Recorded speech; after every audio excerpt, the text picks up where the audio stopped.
तो जैसा कि हमने लास्ट वीडियो लेक्चर के अंदर बात करी थी सेल के स्ट्रक्चर को लेकर के और कहा था कि श्लाइडेन और श्वान की जो थ्योरी है उस पर जो सेल की स्ट्रक्चर बेस है उसके अकॉर्डिंग सेल की स्ट्रक्चर पर बाहरी तरफ से दो आवरण पाए जाते हैं जिन्हें सेल वॉल या सेल मेम्ब्रेन के नाम से जाना जाता है। सेल वॉल हमेशा प्लांट सेल के अंदर पाई जाती है और सेल मेम्ब्रेन एनिमल सेल के अंदर पाई जाती है, या यूं कहें तो सारी सेल के अंदर आवश्यक रूप से सेल मेम्ब्रेन तो पाई ही जाएगी। इसके बाद हमने देखा था कि सेल के अंदर बहुत छोटे छोटे अंगक होते हैं जिनका कुछ स्पेसिफिक कार्य होता है। उसमें से फर्स्ट हमने बात करी थी माइटोकॉन्ड्रिया की, जिसे कोशिका का शक्ति ग्रह भी कहा जाता है। इसके अंदर क्रिस्टी नाम की संरचना होती है, इसके ऊपर ऑक्सीसोम होता है और ऑक्सीसोम के द्वारा क्रेब्स चक्र चलाया जाता है। नेक्स्ट इसके बाद हमने देखा था लवक के बारे में। लवक में हमने तीन स्ट्रक्चर देखी थी, ल्यूकोप्लास्ट यानी कि अवर्णी लवक, उसके बाद हमने देखा था क्रोमोप्लास्ट यानी कि वर्णी लवक जो कि रंग प्रदान करते हैं, और उसके बाद हमने देखा था क्लोरोप्लास्ट यानी कि हरित लवक। हरित लवक यहाँ पर बहुत ज्यादा इंपॉर्टेंट था। इसके अंदर प्रकाश संश्लेषण की क्रिया होती है और प्रकाश संश्लेषण की क्रिया ओनली प्लांट सेल के अंदर होती है, या यूं कहें तो पादप कोशिकाओं के अंदर होती है। इसके बाद हमने जो स्ट्रक्चर की बात करी थी वो थी लाइसोसोम। ये भी कोशिका के अंदर एक आवश्यक रूप से पाए जाने वाला मुख्य अंगक होता है। लाइसोसोम के अंदर 40 प्रकार के हाइड्रोलाइटिक एंजाइम पाए जाते हैं और लाइसोसोम को ही कोशिका की आत्मघाती थैली कहा जाता है। इसी वीडियो लेक्चर में आगे बात को हम बढ़ाते हुए आज के वीडियो लेक्चर में हम देखेंगे कि कोशिका के अंदर और कौन कौन से ऐसे अंगक पाए जाते हैं जिनका क्या क्या स्पेसिफिक कार्य होता है। तो बिना किसी देर किए चलिए चलते हैं आज की क्लासरूम की ओर और देखते हैं कोशिका के अंगक।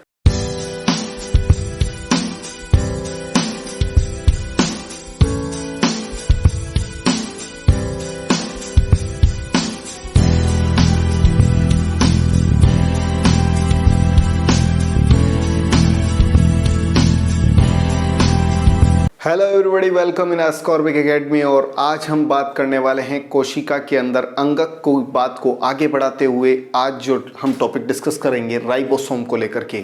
ये भी एक बहुत ही महत्वपूर्ण अंगक होगा राइबोसोम, और इसकी सबसे इम्पोर्टेंट बात इसके अंदर आपको क्वेश्चन भी देखने को मिल जाएंगे जनरल कॉम्पिटिशन एग्जाम्स से लेकर के। तो क्या होता है राइबोसोम, पहले इस बात को समझते हैं।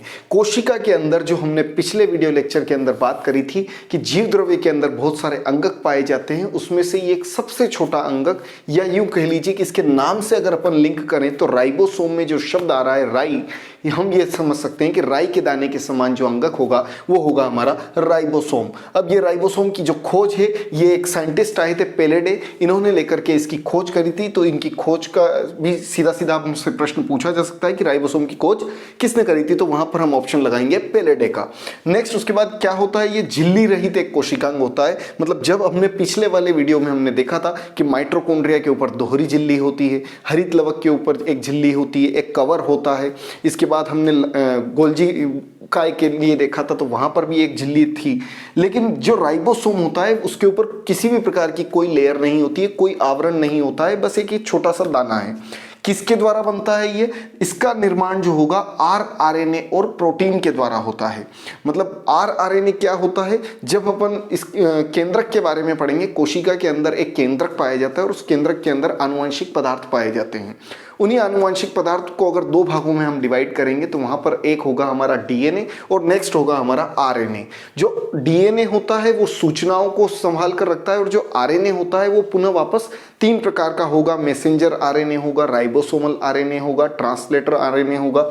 तो उसी में से जो राइबोसोमल आरएनए, पहले वाले आर का मतलब होगा राइबोसोमल और आरएनए का मतलब होगा कि राइबोस न्यूक्लिक एसिड। तो इस आरएनए के द्वारा ही राइबोसोम का निर्माण होता है और साथ में इसके यहाँ पर प्रोटीन भी पाया जाता है और दोनों मिलकर के राइबोसोम का निर्माण करते हैं। नेक्स्ट इसके बाद देखते हैं कि क्या काम करता है राइबोसोम। तो राइबोसोम प्रोटीन निर्माण का कार्य करता है और जब प्रोटीन बनता है इसी से आगे आने वाली संतति में लक्षणों का डिसीजन होता है कि किस प्रकार के लक्षण होंगे। जैसे कि मान लीजिए कि किसी माता पिता से संतति में जो लक्षण जाने वाले हैं किस प्रकार की उसकी स्किन का कलर होगा, किस प्रकार के उसके हेयर होंगे, किस प्रकार की उसकी स्किन होगी, बाकी जितनी भी बातें होगी वो सब प्रोटीन से ही डिसाइड होती है। तो वो जो प्रोटीन बनाने का काम है वो राइबोसोम करता है।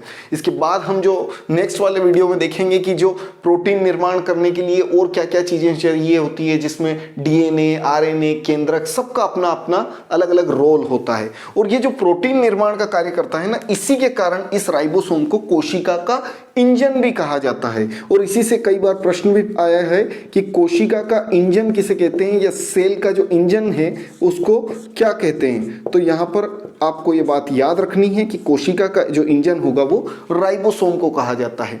क्या सर एक ही कोशिका के अंदर कुछ ही राइबोसोम या एक राइबोसोम पाया जाता है या बहुत सारे राइबोसोम? तो राइबोसोम बहुत सारे हो सकते हैं। और जो बहुत सारे राइबोसोम को अगर सामूहिक रूप से अगर अपन कहें तो समूह में अगर ये पाए जाएंगे तो इसको एक नाम दे देंगे अपन पॉलीसोम। पॉलीसोम राइबोसोम का ही सामूहिक रूप से एक नाम हो जाएगा, पॉलीसोम।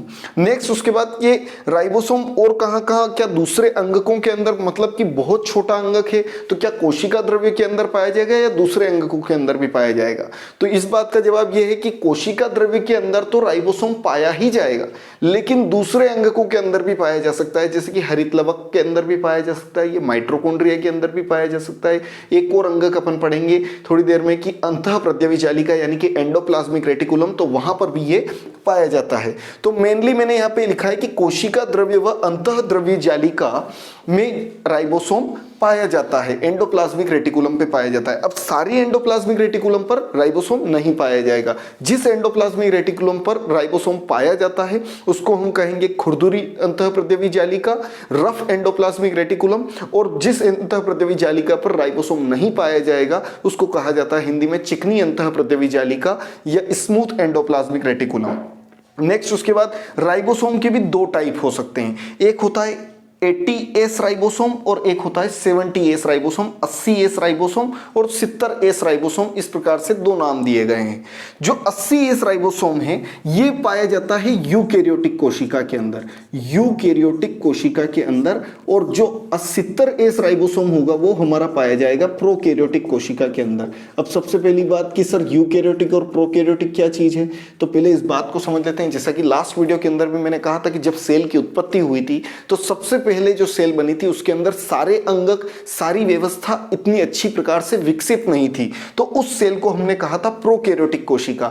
और जब बाद में सेल के अंदर बहुत सारे अंगक बनने लग गए, सेल बहुत ज्यादा अच्छा फंक्शन करने लग गई, क्रियात्मक क्रियाएं करने लग गई, तो उस सेल को हमने यूकैरियोटिक कोशिका कहा। और इस बात को हमने इसे भी समझा था कि जैसे किसी मोबाइल का जो वर्जन आता है वो प्रो वर्जन होता है और अल्ट्रा वर्जन होता है, तो प्रो वर्जन मतलब पहले वाला, तो इसे ही हम प्रोकैरियोटिक मतलब कोशिका से मतलब ये समझ सकते हैं कि पहले वाली कोशिका। और अल्ट्रा जैसे कि यूकैरियोटिक कोशिका से हम समझ सकते हैं कि बाद वाली कोशिका, और बाद वाली कोशिका ज्यादा अच्छी विकसित होगी। तो जो प्रोकैरियोटिक कोशिकाओं के अंदर जो 70S राइबोसोम पाया जाता है, और यही जो राइबोसोम है ये कई बार यूकैरियोटिक कोशिकाओं के अंदर माइटोकॉन्ड्रिया और हरित लवक के अंदर भी पाया जाता है। मतलब माइटोकॉन्ड्रिया के अंदर भी कोशिका, माइटोकॉन्ड्रिया और हरित लवक यानी कि क्लोरोप्लास्ट के अंदर भी राइबोसोम पाया जाता है। और इतनी जो भी जानकारी है राइबोसोम के लिए बहुत ही सफिशिएंट है। और ज्यादातर जो प्रश्न पूछे जाते हैं वो या तो पॉलीसोम से पूछा जाएगा या कोशिका का इंजन से ज्यादातर प्रश्न पूछे जाते हैं। लेकिन आपको ऐसा नहीं है कि ये जानकारियां याद नहीं रखनी, सारी जानकारियां आपको याद रखनी पड़ेगी और बार बार पढ़ने से याद हो जाएगा। तो अब यहाँ पर राइबोसोम वाली बात जो है वो पूरी एंड होती है। जैसा कि आप डायग्राम के अंदर भी देख पा रहे हैं कि राइबोसोम बहुत ही छोटी एक संरचना होती है जो बहुत छोटी छोटी अंगक के अंदर पाया जाता है। नेक्स्ट इसके बाद अपन बात करते हैं नेक्स्ट अंगक की। तो नेक्स्ट जो हमारा अंगक है उसका नाम है अंतःप्रद्यवी जालिका, या इंग्लिश में इसको कहेंगे एंडोप्लाज्मिक रेटिकुलम।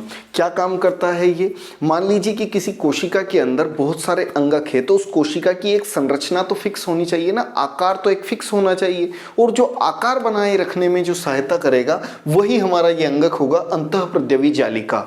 और जो चीज आकार बनाने में सहायक होती है, जैसे कि अगर अपन ह्यूमन बॉडी की बात करें, मानव शरीर के अंदर आकार को बनाए रखने रखने में कौन योगदान देता है? हड्डियों का ढांचा, तो उसी को अपन क्या कह सकते हैं? अंतःकंकाल। तो इसीलिए अंतःप्रद्यवी जालिका को कोशिका का अंतःकंकाल भी कहा जाता है, कोशिका का अंतःकंकाल। सीधे सीधे इससे प्रश्न आ जाता है कि कोशिका का अंतःकंकाल किसको कहा जाता है, और वहां पर आपको ऑप्शन लगाना है अंतःप्रद्यवी जालिका। नेक्स्ट इसके बाद में ये देखते हैं कि इसकी खोज किसने करी थी। तो सबसे पहले बताया था खोज इसके पोर्टर नामक व्यक्ति थे, ये पोर्टर नामक एक साइंटिस्ट थे और इन्होंने इसके बारे में बताया था। अंतःप्रद्यवी जालिका होती कहाँ है कोशिका के अंदर, इस बात को हम ऐसे भी समझ सकते हैं कि मान लीजिए कि ये कोई एक कोशिका है और इस कोशिका के अंदर ये केंद्रक है, और केंद्र कहीं पर भी उपस्थित हो सकता है, लेकिन मेनली जो होता है वो सेंटर के अंदर प्रेजेंट होगा, केंद्र के अंदर प्रेजेंट होगा, लेकिन मैंने थोड़ा सा इसको साइड में बनाया है। तो अंतःप्रद्यवी जालिका की जो स्थिति है वो ये होगी कि केंद्रक की झिल्ली से लेकर के कोशिका की झिल्ली तक अगर अपन देखें तो इस प्रकार से ये जो अंतःप्रद्यवी जालिका होगी ये विद्यमान होगी या व्यवस्थित होगी, और इसी अंतःप्रद्यवी जालिका को अपन कोशिका का अंतःकंकाल कह रहे हैं। और नेक्स्ट जो मैंने यहाँ पे बात भी लिखी है कि कोशिका की आकृति को ये बनाए रखने में सहायता करती है। अभी हमने थोड़ी देर पहले जो डिस्कस किया कि कोशिका के अंदर अन्य अंगक भी पाए जाएंगे, और उसमें से जो छोटा सा सबसे छोटा अंगक होगा उसको हम कह रहे हैं राइबोसोम। तो राइबोसोम को अगर किसी अंतःप्रद्यवी जालिका के ऊपर अगर राइबोसोम पाया जाता है, ऊपर अगर राइबोसोम पाया जा रहा है यदि किसी अंतःप्रद्यवी जालिका, और अगर कोई फ्री पाया जाता है, तो जिस अंतःप्रद्यवी जालिका के ऊपर राइबोसोम पाया जाता है उसको कहेंगे रफ एंडोप्लाज्मिक रेटिकुलम, और जिस अंतःप्रद्यवी जालिका के ऊपर राइबोसोम नहीं पाया जाएगा उसको अपन कहेंगे स्मूथ एंडोप्लाज्मिक रेटिकुलम। तो यहाँ पर हम अंतःप्रद्यवी जालिका को दो भागों में डिवाइड कर सकते हैं। यहाँ पर लिखेंगे हम अंतःप्रद्यवी जालिका यानी कि एंडोप्लाज्मिक रेटिकुलम, और एंडोप्लाज्मिक रेटिकुलम को हमने यहाँ पे लिखा है शॉर्ट के अंदर। अगर मैं यहाँ पे लिखूं तो एक होगा RER रफ एंडोप्लाज्मिक रेटिकुलम, और एक होगा हमारा SER smooth endoplasmic reticulum. Rough endoplasmic reticulum मतलब जहां पर राइबोसोम पाया जाता है। क्या काम करेगा rough endoplasmic reticulum? Rough endoplasmic reticulum ये काम करेगा कि अभी हमने जो देखा नेक्स्ट में कि प्रोटीन निर्माण का कार्य कौन करता है? राइबोसोम करता है। तो रफ एंडोप्लाज्मिक रेटिकुलम प्रोटीन निर्माण का स्थल है, प्रोटीन निर्माण का स्थल है, मतलब उसको एक जगह दे देता है राइबोसोम को कि आप यहां पर बैठ करके प्रोटीन निर्माण कर सकते हैं, प्रोटीन निर्माण का स्थल है। अब जहां पर स्मूथ एंडोप्लाज्मिक रेटिकुलम है वहां पर तो राइबोसोम है ही नहीं, तो वहां पर क्या काम होगा? वहां पर यह हो सकता है कि वहां पर लिपिड और कार्बोहाइड्रेट का निर्माण किया जा सकता है। अब ये लिपिड और कार्बोहाइड्रेट का निर्माण कौन करेगा, इसको हम अभी थोड़ी देर बाद डिस्कस करेंगे, या नेक्स्ट वीडियो लेक्चर के अंदर डिस्कस करेंगे कि लिपिड और कार्बोहाइड्रेट कैसे कोशिका के अंदर बनते हैं, वहां पर रफ एंडोप्लाज्मिक रेटिकुलम का क्या रोल हो सकता है। लेकिन जनरली जो प्रश्न पूछा जाता है वो ये पूछा जाता है कि रफ एंडोप्लाज्मिक रेटिकुलम का क्या काम हो सकता है, या रफ एंडोप्लाज्मिक रेटिकुलम से क्या उसको अगर अपन सामान्य भाषा के अंदर, सामान्य विज्ञान के अंदर कहें तो क्या कह सकते हैं। क्योंकि प्रश्नों का लेवल अगर जनरल कंपटीशन एग्जाम्स के अंदर जनरल साइंस की बात करें तो वहां पर आर्ट्स स्ट्रीम, कॉमर्स स्ट्रीम और साइंस स्ट्रीम तीनों ही स्टूडेंट जो जनरल एग्जाम होते हैं वो देते हैं, और वहां पर जो प्रश्नों का लेवल इस टाइप से रखा जाता है कि उसको आर्ट्स स्ट्रीम वाले भी सोल्व कर सके, कॉमर्स स्ट्रीम वाले भी सोल्व कर सके, और साइंस स्ट्रीम वाले तो 11th से अगर उस चीज को पढ़ते हुए आ रहे हैं तो उनके लिए इतना टफ नहीं हो पाती है साइंस, इसलिए इस प्रकार के ही प्रश्न डिजाइन किए जाते हैं। इसके बाद हम जो नेक्स्ट अंगक देख लेते हैं एक और, कि ये जो जानकारी है अंतःप्रद्यवी जालिका के लिए पूरी तरीके से सफिशिएंट है। अगर इसके अलावा भी आपको और कोई जानकारी लेनी है तो मैं इसके आगे आने वाले वीडियो में आपको अवगत करवाता रहूंगा इससे संबंधित बातें। तो अब देखते हैं अपन नेक्स्ट जो है कि गोल्जी बॉडी क्या होता है, गोल्जी बॉडी के बारे में बात करते हैं। तो अब बात कर रहे हैं हम एक और अंगक की जो कि कोशिका के अंदर पाया जाता है, और उसका नाम है गोल्जिका या गोल्जी बॉडी, और इसकी जो खोज करी थी वो थे कैमिलो गोल्जी, और इन्हीं के नाम के आधार पर इन्होंने एक अंगक खोजा। अब ऐसा क्यों हुआ इस बात को भी थोड़ा समझ लीजिए। मान लीजिए आपने कोई चीज घर के अंदर से खोजी तो उसका आप एक स्पेसिफिक नाम रखेंगे, और मान लीजिए आपने कहा कि ये चीज जो है मेरे ही नाम से जानी जाएगी, तो कैमिलो गोल्जी नाम के साइंटिस्ट थे और उन्होंने गोल्जिका को खोजा, इसलिए उन्होंने इसका नाम गोल्जी बॉडी रख दिया कि ये गोल्जी की बॉडी है, लेकिन गोल्जी की बॉडी नहीं है, ये एक सेल के अंदर पाए जाने वाला एक अंगक है और इसको यहाँ पर देखा गया। नेक्स्ट इसके बाद भी क्या काम करता है ये, तो ये जो है पहले काम से पहले अपन देख लेते हैं कि किस किस चीज का बना होता है। तो ये लिपिड और प्रोटीन की बनी हुई संरचना होती है। प्लांट के अंदर लिपिड नाम की संरचना होती है, या वसा और लिपिड एक टाइप से होता है। जब हम पोषक पदार्थों वाला चैप्टर पढ़ेंगे तो पोषक पदार्थों के अंदर अपन बात करेंगे, जो पोषक पदार्थ होते हैं उनको 6-7 भागों में अंदर बांटा गया है। जैसे कार्बोहाइड्रेट होता है, प्रोटीन होता है, लिपिड या वसा होता है, रेशे होते हैं, जल होता है, खनिज लवण होता है। तो उसी में से 2 भाग आएंगे, लिपिड और प्रोटीन, इन दोनों को आपस में मिला करके। और जैसा कि आप डायग्राम के अंदर देख पा रहे हैं, इस टाइप की ये गोल्जी काय की संरचना होती है। और इस गोल्जी काय का क्या काम होगा, ये कोशिका में बने हुए पदार्थों का स्त्रवण और परिवहन करेगी। मतलब ये सिक्रेशन करती है उन पदार्थों का कि ये कोशिका के अंदर बन चुका है, अब इसको बाहर ले जाओ, आपको जो भी काम करना है इसका करो। और इसको परिवहन भी करती है, मतलब ट्रांसपोर्टेशन भी कहा जाता है। और एक बार इससे प्रश्न भी आया था किसी गवर्नमेंट एग्जाम के अंदर कि कोशिका का जो परिवहन तंत्र है, कोशिका का परिवहन तंत्र किसे कहा जाता है, तो वहां पर जो राइट ऑप्शन बनेगा वो बनेगा गोल्जी काय। कोशिका का परिवहन तंत्र गोल्जी काय को कहा जाता है। ये बात आपको याद रखनी है, कैसे भी याद रखो लेकिन इसको याद रखना है आपको। नेक्स्ट उसके बाद में जो जंतु कोशिका होती है और पादप कोशिका, हम पहले ही बात कर चुके हैं कि दोनों अलग अलग टाइप की सेल होगी। जो जंतु कोशिका के अंदर ये किस प्रकार के पदार्थों का परिवहन करेगी, कार्बोहाइड्रेट का परिवहन करेगी। और पादप कोशिकाओं के अंदर ये लिपिड का परिवहन करेगी। वहां पर जो पादप कोशिकाओं के अंदर हम बात करेंगे नेक्स्ट में कि जो होते हैं वहां पर ग्लाइकोजन के रूप में भोजन संचय नहीं होता है, वहां पर स्टार्च या मंड के रूप में भोजन संचय होता है। कहां पर, पादप कोशिकाओं में। लेकिन जो एनिमल कोशिकाएं होती है, जो एनिमल सेल होगी, वहां पर ग्लाइकोजन के रूप में भोजन संचय होता है। तो आपको केवल इतना याद रखना है कि गोल्जी काय जो अगर जंतु कोशिकाओं में है तो कार्बोहाइड्रेट का परिवहन करेगा, और पादप कोशिकाओं में है तो लिपिड का परिवहन करेगा। उसके बाद क्या, जैसे सर आपने बताया था कि राइबोसोम बहुत ही छोटी संरचना होती है, वो दूसरे अंगकों के अंदर भी पाया जाता है। लेकिन क्या गोल्जी काय भी दूसरे अंगकों के अंदर पाया जाएगा? बिल्कुल नहीं। जो गोल्जी काय होगा वो मुख्य रूप से जीवद्रव्य के अंदर या प्रोटोप्लाज्म के अंदर, कोशिका के अंदर उपस्थित होगा। और जैसे माइटोकॉन्ड्रिया हो गया, या कोई बैक्टीरिया की सेल हो गई, जीवाणु की सेल हो गई, ब्लू ग्रीन एल्गी यानी कि नील हरित शैवाल, जो तालाब पोखरों के किनारे जो कांजी जमी होती है उसको नील हरित शैवाल के नाम से जानेंगे अपन। इसके लिए डिवाइडेशन करेंगे और आगे आने वीडियो लेक्चर में आपको इससे भी ज्यादा डिटेल की जानकारी मैं आपको प्रोवाइड करवाऊंगा। तो वहां पर हम समझेंगे ब्लू ग्रीन एल्गी नाम का भी एक सजीव होते हैं। उन सजीवों के अंदर कवक यानी कि फंजाई के अंदर, फफूंद के अंदर ब्रायोफाइट्स नाम से भी एक कैटेगरी बनेगी। उन ब्रायोफाइट पौधों के अंदर, प्लांट के अंदर या उन जीवों के अंदर आरबीसी यानी कि रक्त के अंदर जो कोशिकाएं पाई जाती है, आरबीसी कोशिकाएं रेड ब्लड सेल के नाम से या लाल रक्त कणिकाओं के नाम से जानी जाती है, उनमें। और जो परिपक्व शुक्राणु होते हैं मेल के अंदर, जो शुक्राणु होते हैं, उन शुक्राणुओं के अंदर, मतलब इन सभी के अंदर ये गोल्जी काय अनुपस्थित पाया जाता है।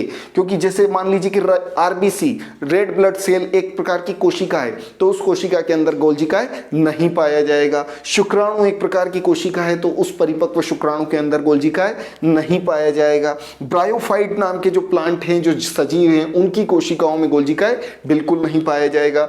माइटोकॉन्ड्रिया तो कोशिका के अंदर ही पाए जाने वाला एक अंगक होता है। बैक्टीरिया एक प्रकार की अलग ही कोशिका है, तो उस कोशिका के अंदर भी गोल्जी काय नहीं पाया जाएगा। तो ये जो गोल्जी काय वाली बात है ये हो गया। अच्छा, अगर मान लीजिए कि प्लांट के अंदर अगर गोल्जी काय है तो वहां पर इसके कुछ और नाम भी बन सकते हैं, जैसे कि इसको कह दिया जाता है वहां पर बेकर बॉडी, बेकर बॉडी या लाइकोपोन्ड्रिया के नाम से या डिक्टियोसोम के नाम से भी जाना जाता है। बेकर बॉडी या लाइकोपोन्ड्रिया, लाइकोपोन्ड्रिया भी कहा जाता है प्लांट कोशिकाओं के अंदर अगर गोल्जी काय उपस्थित है तो। एक और नाम मैंने बोला डिक्टियोसोम, डिक्टियोसोम। आप अपनी नोटबुक के अंदर इन चीजों को नोट करते हुए चलें। मुझे पूरा विश्वास है कि आपको बहुत ही अच्छी तरीके से आपकी स्टडी चल रही होगी और उसमें आप बेहतर तरीके से अगर इसको सीक्वेंस में पढ़ते हुए चलेंगे तो आपको याद भी हो जाएगा और आपके सारे क्वेश्चन जनरल साइंस के जो भी होंगे वो राइट भी होंगे।